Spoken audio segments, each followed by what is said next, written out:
I think the minute I stepped on a practice field for rugby, the calling happened. An 8-year plan to be on the team. And I was in it within 2 years. Don't wait until you are a pro to be a pro. Right. And I walk around with a rugby ball sometimes and they're like, what is this child on? It looked like it was a heavy hit. It's up, it's not an option. You know, that's the first time I played like professional. I'm making rugby money. How can I make money outside of it? And there's two Scottish guys, and they said, "Oh, you're here for the movie." That rugby is a game for all shapes and sizes, all cultural aspects. He looked at me and he says, "You guys are awesome."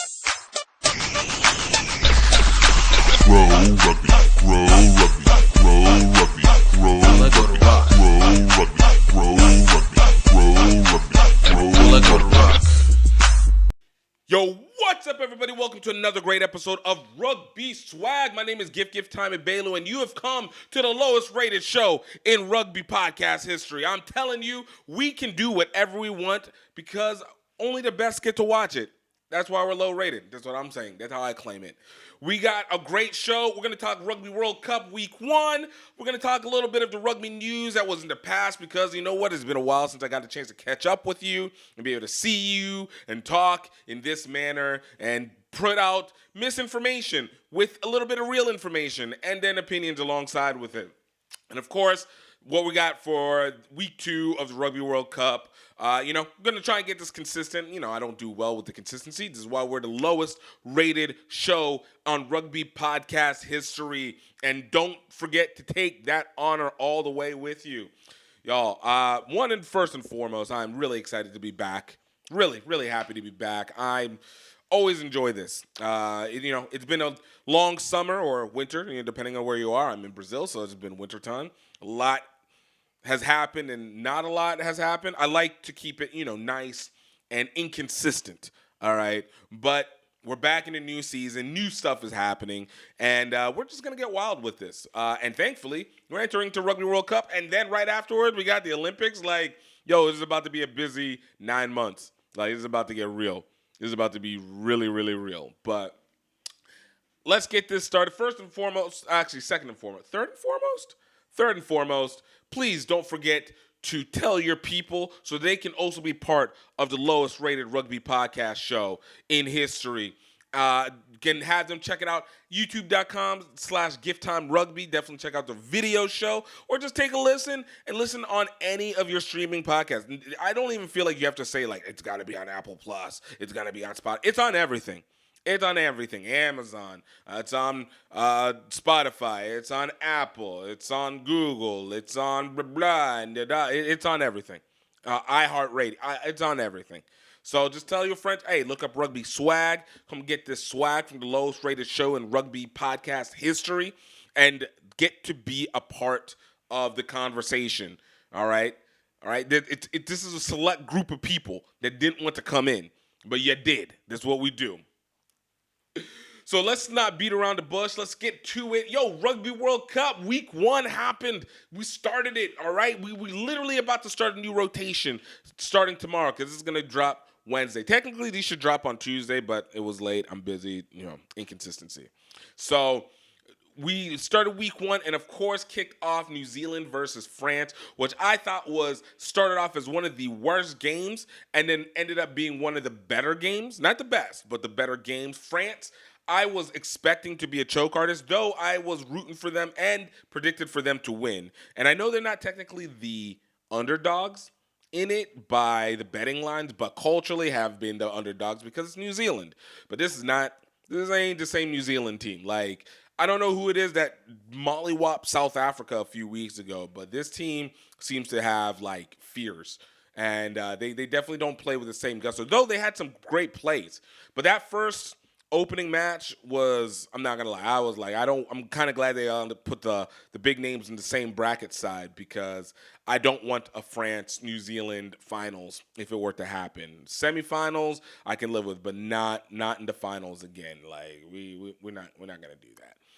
But for whatever it's worth, France, nutted up and finally got themselves together, stopped bobbling the ball like they got astroglided hands, and actually were able to make a really legit push in this late second half and show that they're easily the most talented, if not one of the most talented teams in the Rugby World Cup in the world. And, I'm hoping that they make up for whatever they did during the Six Nations where they choked it up, because whatever you want to call it, France always likes to choke the ball, choke the situation whenever it matters most. But they didn't do it this time. And they made the push and started bullying New Zealand. And I even think that New Zealand's substitutions were a bit early considering the situation. And it just worked out. So, shout out to them on that one. New Zealand taking that first one. That was my first thought. The next game that I thought was actually worth talking about was England versus Argentina. I didn't get to watch the game fully, but man, did I get to go back and watch those highlights. And this was just a Steph Curry situation. It's a Steph Curry situation where you have George Ford just knocking these drop kicks from like 100 meters back. I know it was only like 50 meters, but 40 meters or something like that. But it was ridiculous. Like, you can't do anything against that if you're not bringing the press. And I don't know what Argentina was doing, but I think this is the epitome of what you call a blunt object versus a sniper rifle. And Argentina has come in and has absolutely disappointed me as a dark horse team. I feel like they played against Australia and beat them and then gave us all hope that maybe they could do something. But every time you try and watch, it's like you got talent, but you ain't really got talent. Like, they're a blunt object. Their job is to beat you down and wear you down, and they'll do that to lesser teams. But once you get a team that is actually like strategic, like England is supposed to be the underdog in this situation. Like, they're not. They didn't come off good in Six Nations. They haven't been particularly well formed throughout the rest of the summer. And with their new coach, it hasn't seemed like they have been, to the par that you would expect from England. But England came with a sniper rifle with George Ford.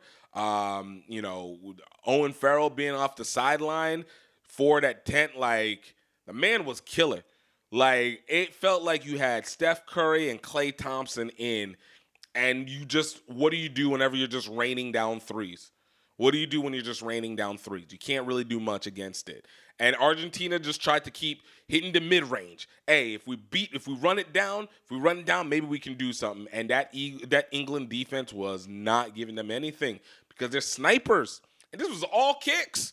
It wasn't even like tries. It was all kicks. So, I mean, it also speaks volumes to what Argentina was doing in terms of defense.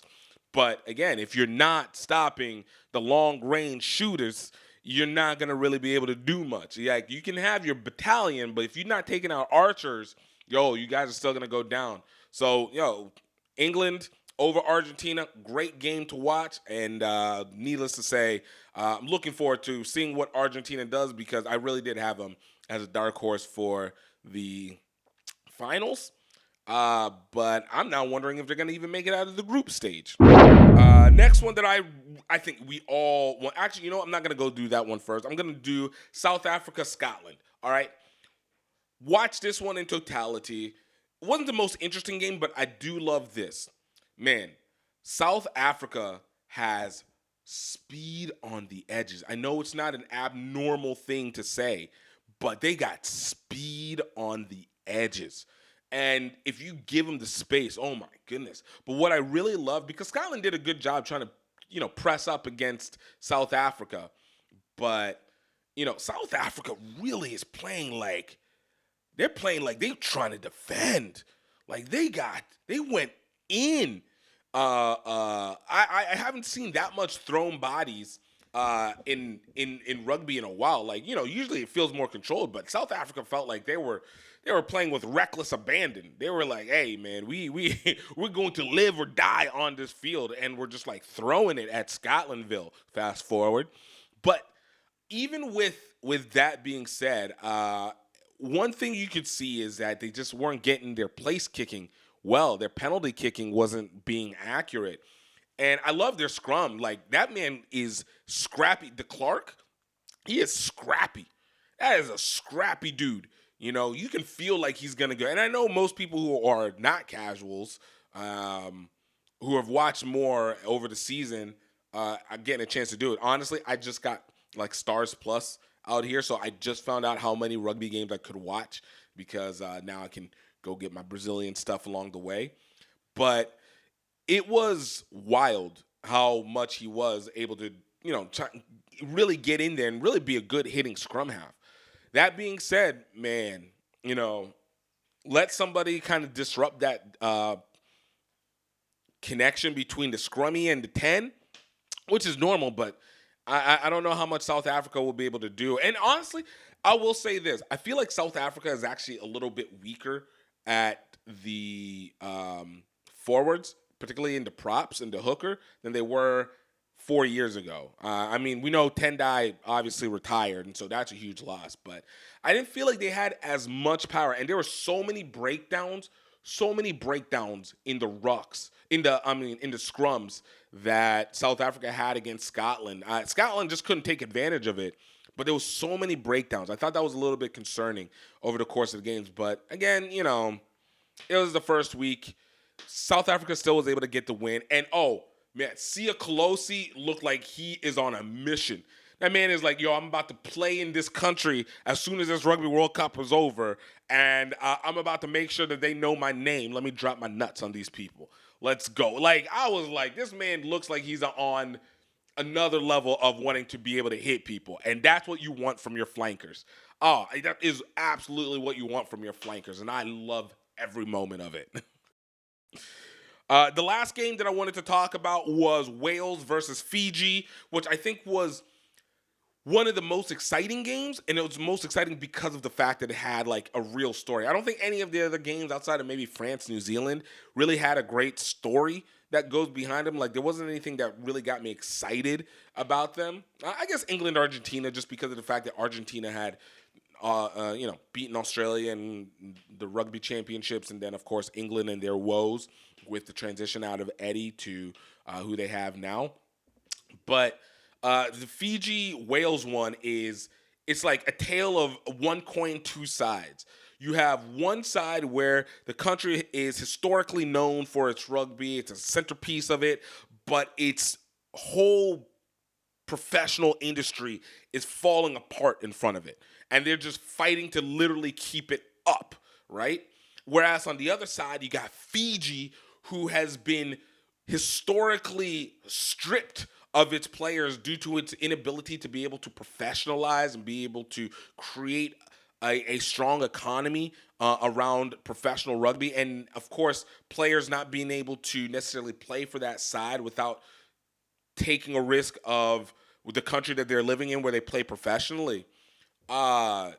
This one, you see Fiji trying to rise up and trying to lift up the country and be able to represent, because we already seen them in the 7th stage, but in the 15s, it has been a lot more difficult. So to be able to see the top athletes, some of their top athletes getting to actually play for them, and they're actually getting to represent for their own country, it's so legit, and we want to see them rise as an institution. So it's like I said, it's a tale of two sides of the same coin. It's a tale of two sides of the same coin, and it showed it. Like, man, Fiji's goes hard. Wales has always been there, but Fiji went hard. And if it wasn't for that last pass that just bounced, and it always sucks because especially whenever you're feeling the moment, you're in front of 69,000 people. I know Fiji is used to playing in big numbers, probably as individual players from a professional side. But, when it comes to like the Rugby World Cup, I can't even remember the last time Fiji was really a factor in that. And you have it bounce, and all you see is open space. You know that if that ball enters your hand 100% in for the try, you're going to be a hero. You're going to get the team's going to lift the country. You're doing it for your country. And the ball bounces, and you overthink it, and it jumps out of your hand, and oh my gosh. Like that was the worst feeling. Wales were able to take the win on a close one. And, of course, a lot of people are talking about the ref's terribleness. I didn't really get a chance to see it that much. But, man, that was a good storied game. Now, my issue is this really Fiji, Or is this Fiji playing the first game with a lot of competition? And there's a difference. And if you know sports, it always makes a difference. Sometimes the best team doesn't win in the first week or play their best in the first week. But what happens over time? Will Fiji have the depth to be able to maintain that over a period of time? And I'm expecting so. But I do wonder if this is a story. Because, to be honest, I have Fiji and Wales coming out of Pool C. But that being said, Australia shocked me with their win over Georgia. I guess it was not shocking, but they're more threatening than that gives consideration. So I do have the question of Fiji really being able to hold up over the course of these next 3 weeks, 4 weeks, 3 weeks, to be able to compete and hold the depth so that they can get the second position out of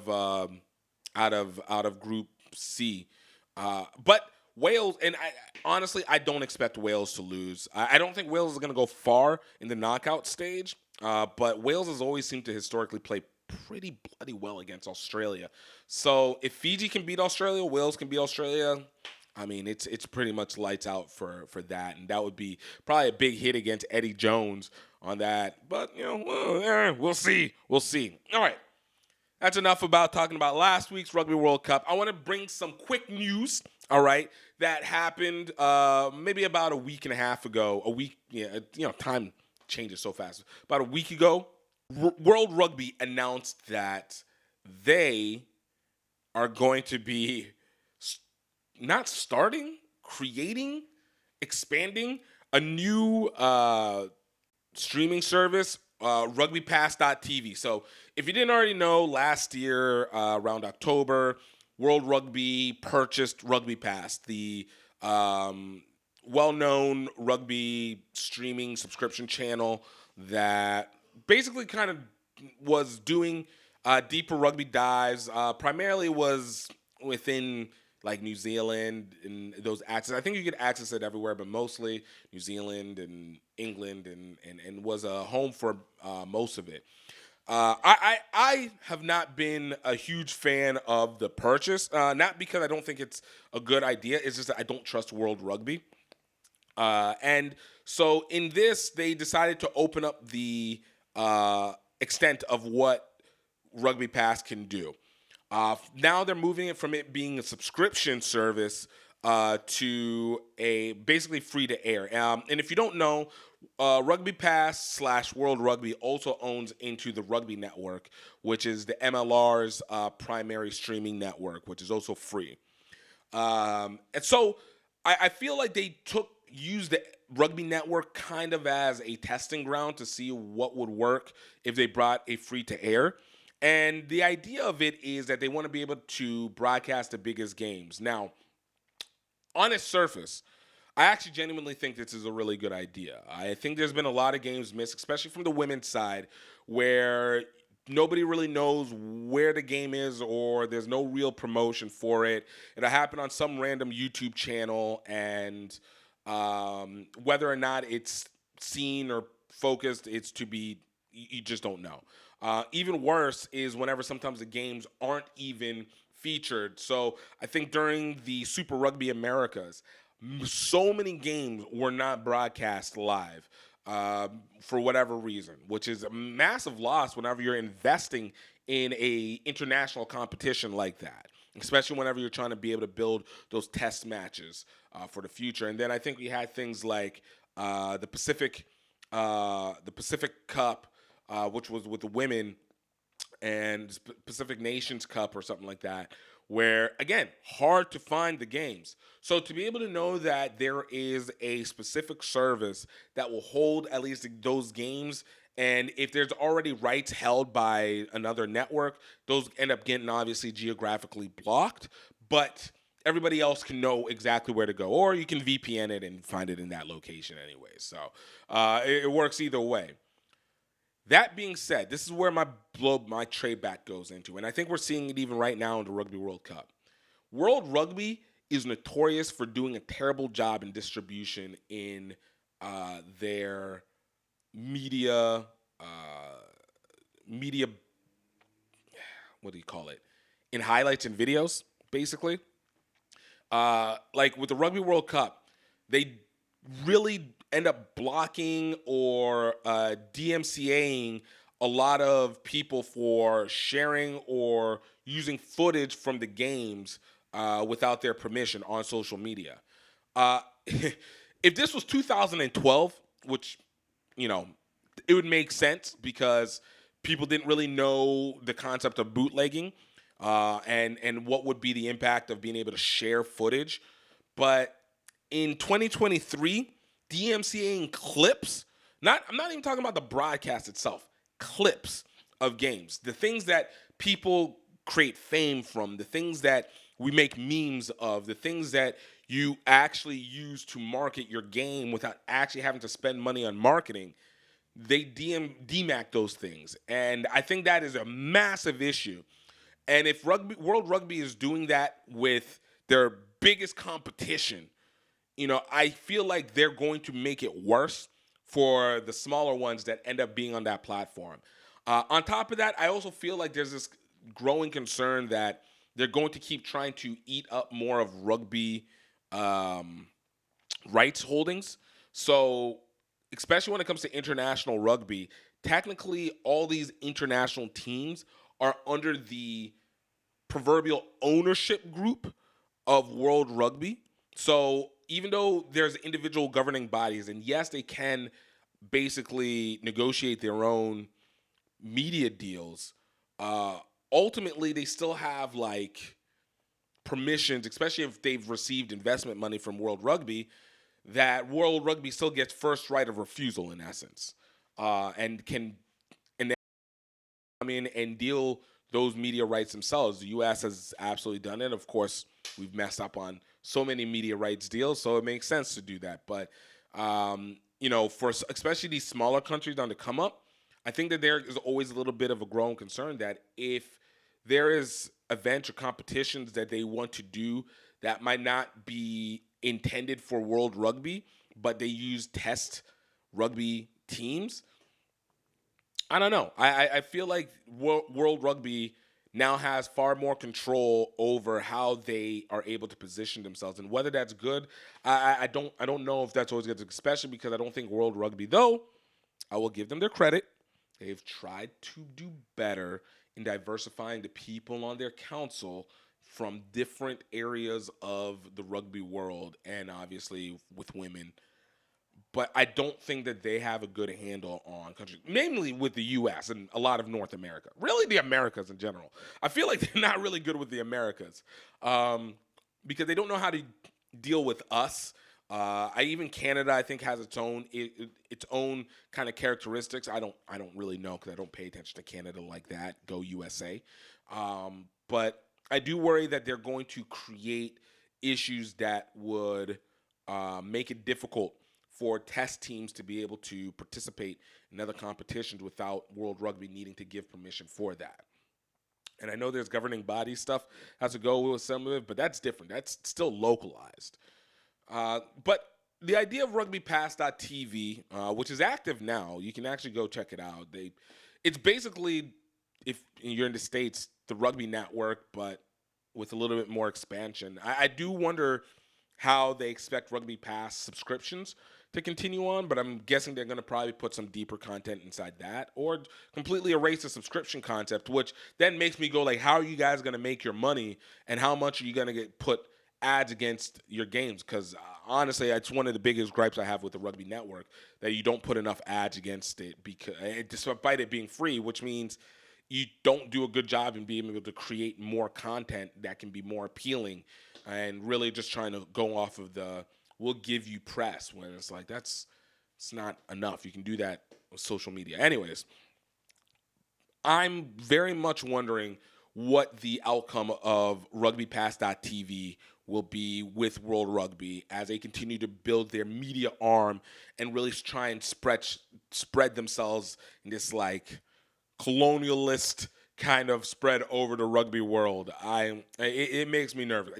They haven't done enough good, in my opinion, when it comes to these factors for me to trust that they're going to know what they're going to do next. So that they're going to be good with what they do next. But we'll see. What is your thoughts? Let us know. Let me know. even in the comments on YouTube or hit us on Rugby Swag Show on IG, and just let me know what your thoughts are on this concept. Do you think World Rugby is actually going to do a good job with utilizing Rugbypass TV to spread the game, or are they going to work in the fear that I always feel that they have in preventing themselves from allowing people to freely utilize the content so that it can actually create more appeal over time? But that's me, yeah. All right, and lastly, man, let's get to week 2 of the Rugby World Cup.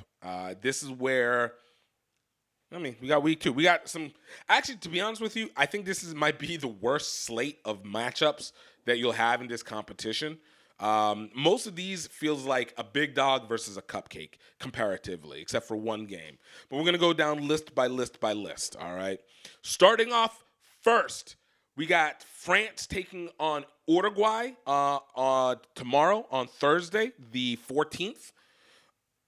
This is going to be Uruguay's first game in the Rugby World Cup. Obviously, the winners of America 1 beating USA's butt to be able to take that America 1 position. So disappointing. And so France is going to be taking them on. I don't even think this is a competition. France is going to blow Uruguay out. I think they got confidence from New Zealand. They're going to see the depth of their team off of this Uruguay team. Don't get me wrong. Uruguay is a scrappy team. It's just not a competition. Like, France is just entirely too talented. So I actually look at this. This is probably going to end up being something similar to like what was Ireland versus Chile. Ireland versus it didn't even matter who it was. It was a beatdown. I think it was Ireland, Chile. No, that was Japan, Chile. It was Ireland whoop their ass. I look at this a 52 to 13 match. Like, it's not even going to be a fair competition. Next, we got New Zealand versus Namibia. Again, another one-sided battle. New Zealand has something to prove. Namibia already just got another butt whooping handed to them just not last week, which is, I'm a little surprised. It's always funny because Namibia always comes out as the Africa Tube, since South Africa basically has an automatic bid. They always come out as the Africa 2 naturally, and being the other best 15s, and they just never are good. Like, they're never good when it matters. In fact, it doesn't even feel like they increase their levels. Like, South Africa steals from Zimbabwe all the time. Like, you're right there too. This is also a Southern African country. Steal from Zimbabwe. Well, what's going on? Why are you trying to play honorable if South Africa isn't? But New Zealand is going to see what their depth is going to do again. I look at New Zealand to really beat down on Namibia. This one will probably be closer to 35-10 game, and see New Zealand really see if they can get themselves back out of their hole. Third, we got Samoa versus Chile. Samoa is finally entering into the field. This is a team that also is a dark horse to come out of their group stage. Again, another one that we have seen that their players have often only been forced to choose to play for the country that they're playing professionally in. And if they decide to play for Samoa, they'll lose their eligibility to play for the international team of the country that they reside in. But because of the rule change, Samoan players are being able to play for Samoa. I don't think this is going to be a competition. I think Samoa is going to absolutely punch down on Chile. But I'm not sure if this is going to be the best determination of how good Samoa is. Look at this to be 26-15 game. 26-15 game. Chile is still pretty scrappy. I think they learned a lot from their previous competition. And I think they'll come out and at least do a little something. Blunt object. Another blunt object going against another blunt object. I'm interested to see how Samoa will perform. But we know they have the talent, the skills, but it's the confidence and the playing together that's got to come together. Fourth game up, Wales versus Portugal. Again, Portugal, not great. Team that beat the U.S. in the in the post competition, the last competition to get into qualifiers. Wales obviously coming off a tough game against Fiji. While you could say this could be a trap game, but because rugby is so bloody predictable, trap games don't really exist whenever it comes to tier 1 to tier 2 type countries. Not often, unless you're Japan, which is really just a tier 1 at the time, was just a tier 2, tier 1 country masquerading as a tier 2 country because they were able to get, people from overseas and their professional league and actually have stuff. Wales, I think, is going to also put a beat down on Portugal. I think they're going to see the extent of their depth. They're going to rest their older guys and just really kind of give it a chance for people to really recover themselves. I don't think this is going to be that much of a competition, but I don't think it's going to be that much of a beatdown. Look at that, 30-10. It's going to be bigger score at the back end than it is going to be over the consistency of the game. But 30-10 is what I'm looking at. South Africa versus Romania. Again, I don't know what's going on in week 2, but these are terrible, terrible matchups. South Africa is going to destroy Romania. This is going to be like another. It's going to be like the Ireland game. It's going to be like 82-3. It's not even South Africa is going to completely run through them like a drill going into paper. All right, like the big bad wolf did to the sticks of the little pigs. So not worth going on much more from there. You got Australia. No, actually, I'm going to save that one for last. We have England versus Japan. Now, this is the second best competition that will happen in this matchup, in this week. All right? Japan had a big game, beat Chile, no problem. But this is where you also find out, where England really stands. Japan's got a good team. They have an actually pretty solid team that they're working with. And there have always been spoilers, especially in the group stage. Last competition, Rugby World Cup, it was, South Africa? No, it was Australia that they did it in, and then again a little bit to South Africa. In 7, South Africa for sure. But England, obviously, we saw the great sharpshooting of George Ford. Owen Farrell is still out for this game, so they might keep that lineup that they did for the Argentina game. But Japan is a much better coached team, and they are a much more versatile team and a much more aggressive team than I think Argentina is. I actually think that this game is going to be very close. I don't think Japan is going to get the win on this one. I don't, but I think this is going to end up being like a 16-14 game in England's favor, but really, really eking it out on that one. And if it were to go the other way in that same score, I wouldn't be surprised. But I'm going to lean England on this, 16-14, 2-point win. I don't know what the spread is. I don't care what the spread is. But I look at that. England for the win, 16-14. And then last, we got Australia versus Fiji, which I think is the most pivotal match in this entire competition. All right? Because it will be the one that has so many determining story factors. Number one, did Eddie take this RWC seriously, or is he really just waiting for 2027 and seeing what these guys are going to be able to do? Number two, is Fiji for real as this experiment of allowing players to play for their own teams? Which means, does this mean that you can use Fiji as a actual building ground for creating business, rugby business, and really building around them? And does that make them also a tier 1 nation?